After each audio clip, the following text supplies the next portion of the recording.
नमस्कार मित्रों, मैं शुभम शर्मा स्वागत करता हूं आप सबका एक बार फिर से अपने हिंदी के ज्योतिष चैनल में, जिसका नाम है कुंडली का ज्ञान। मित्रों, हमारे इस चैनल का उद्देश्य मात्र केवल आपकी जन्म पत्रिका का विश्लेषण करना नहीं है। हम ये भी चाहते हैं कि हम अधिक से अधिक मात्रा में आप सभी को ज्योतिष से रिलेटेड बातें बता पाएं और आप उसको सीख पाएं। तो अपनी उसी श्रृंखला को आगे बढ़ाएंगे और अपने आज के वीडियो में हम जानेंगे उन राजयोगों के बारे में जो वृषभ लग्न में बनते हैं। वृषभ लग्न में योग कारक ग्रह कौन से होते हैं, कौन से रत्न हम पहन सकते हैं, कौन से रत्न हमें नहीं पहनने चाहिए और कौन से ग्रह अनिष्ट कारक होते हैं। इन सभी की जानकारी हम आपको देने का प्रयास करेंगे अपने आज के वीडियो में। तो चलिए चलते हैं अपने आज के वीडियो में। और हाँ, अगर आपकी कुंडली वृषभ लग्न से शुरू होती है तो अपनी कुंडली खोलिए। हो सकता है आज के जो राजयोग हम बताने वाले हैं इनमें से कोई राजयोग आपकी भी कुंडली में बनता हो। तो चलिए चलते हैं अपने आज के वीडियो में। तो आपको आपकी स्क्रीन पे कुंडली दिखाई दे रही होगी, 2 नंबर से शुरू होती है कुंडली है। सबसे पहला राजयोग इस कुंडली में लग्नेश के द्वारा बनता है, जो कि शुक्र बनते हैं। 2 नंबर से शुरू होती है कुंडली है, लग्नेश बनते हैं शुक्र। और शुक्र अगर लग्न में ही विराजमान हो जाए, यानी कुंडली के पहले भाव में विराजमान हो जाए, पूर्ण पावर के साथ, किसी पाप ग्रह के द्वारा दृष्ट ना हो, साथ ही साथ सूर्य और चंद्रमा शुक्र के साथ ना हो, ऐसी स्थिति में फॉर्म होता है मालव्य योग। सभी सुखों को, सभी भौतिक सुखों को देने वाला योग होता है, अपार धन संपदा की प्राप्ति कराता है ऐसा योग।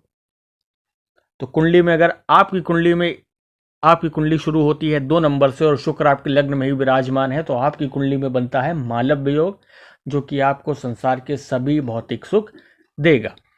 अब आगे चलते हैं, इस कुंडली के दूसरे योग के बारे में चर्चा करते हैं। दूसरा योग बनता है कुंडली के सप्तम भाव में, जहां पर 8 नंबर लिखा है। अगर वहां पर मंगल विराजमान हो जाए तो पूर्ण रूप से मांगलिक व्यक्ति को अवश्य बनाते हैं अगर मंगल यहां पर विराजमान हो जाए। साथ ही साथ रोचक पंचमहापुरुष योग का भी निर्माण करते हैं। कुंडली के लिए बहुत बड़ा पॉजिटिव होता है, जबरदस्त लीडरशिप क्वालिटी होती है ऐसे पर्सन में जिसकी कुंडली में मंगल रोचक योग बनाते हैं। परिवार के लिए अच्छा होता है ऐसा व्यक्ति, बिजनेस के लिए अच्छा होता है। साथ ही साथ प्रोफेशन अगर करता है, कोई जॉब अगर करता है, तो उसमें अच्छे एवं ऊंचे पद पर स्थापित होता है। अब चलते हैं इस कुंडली के तीसरे राजयोग के बारे में। अब इस कुंडली में अगर शनि आपके दशम भाव में आ जाए, जहां पर 11 नंबर लिखा हुआ है, तो पंच महापुरुष राजयोग यानी शश योग का निर्माण करते हैं। शनि से बनने वाला पंच महापुरुष राजयोग शश योग होता है। तो अगर शनि कुंडली के दशम भाव में विराजमान हो जाए तो बनता है शश योग।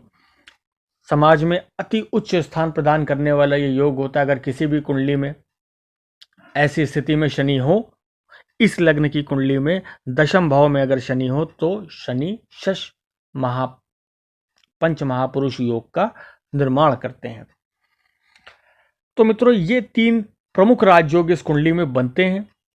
अब इसके बाद जानते हैं ऐसे कौन कौन से ग्रह होते हैं जो इस लग्न में योग कारक होते हैं। सबसे पहले तो लग्नेश हो गए आपके शुक्र, जो कि अति योग कारक होते हैं। साथ ही साथ दूसरे ग्रह बनते हैं बुध, क्योंकि पंचम स्थान के स्वामी होते हैं, तो बुध इस कुंडली में भी अति योग कारक प्लैनेट बनते हैं। अब इस कुंडली में आप शुक्र से रिलेटेड रत्न धारण कर सकते हैं, यानी हीरा, ओपेल, अगर अच्छी स्थिति में है तो। साथ ही साथ आप बुध से रिलेटेड रत्न धारण कर सकते हैं, पन्ना, अगर बुध आपकी अच्छी स्थिति में हो परंतु उसके पास पावर ना हो, बल इतना ना हो, तो बुध का रत्न अवश्य धारण किया जा सकता है। साथ ही साथ इस कुंडली में तीसरा जो रत्न धारण किया जा सकता है वो है मित्रों नीलम। पर नीलम को कभी भी बगैर टेस्ट करे मत पहनिएगा, क्योंकि नीलम इस कुंडली में मतलब शनि इस कुंडली में अति योग कारक प्लैनेट बनते हैं, क्योंकि भाग्य स्थान के भी स्वामी होते हैं, साथ ही साथ कर्म स्थान के भी स्वामी होते हैं। बहुत ही प्रबल योग कारक ग्रह इस कुंडली में बनते हैं। तो अगर आपकी कुंडली में शनि अच्छी स्थिति में है, पावर की कमी है, शनि के पास बलाबल पर्याप्त मात्रा में नहीं है, तो आप अवश्य रूप से नीलम धारण कर सकते हैं। अब बात करते हैं इस कुंडली में अनिष्ट कारक ग्रह कौन से होते हैं। तो अष्टम स्थान के स्वामी बनते हैं बृहस्पति, और वो इस कुंडली में अच्छी पोजीशन में नहीं होते हैं। तो इस कुंडली में मित्रों बृहस्पति जो है वो योग कारक प्लैनेट नहीं होते हैं, कुंडली के अष्टम भाव के स्वामी होते हैं। तो अगर वो विपरीत राजयोग की स्थिति में ना हो तो आपको पुखराज रत्न धारण नहीं करना चाहिए।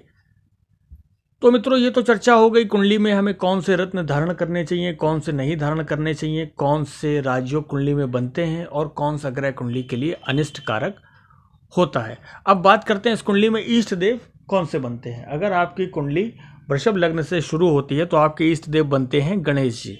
आपको गणेश जी की आराधना करनी है। जीवन में किसी भी प्रकार की कोई भी समस्या आए, गणेश जी उसका निवारण अवश्य करेंगे।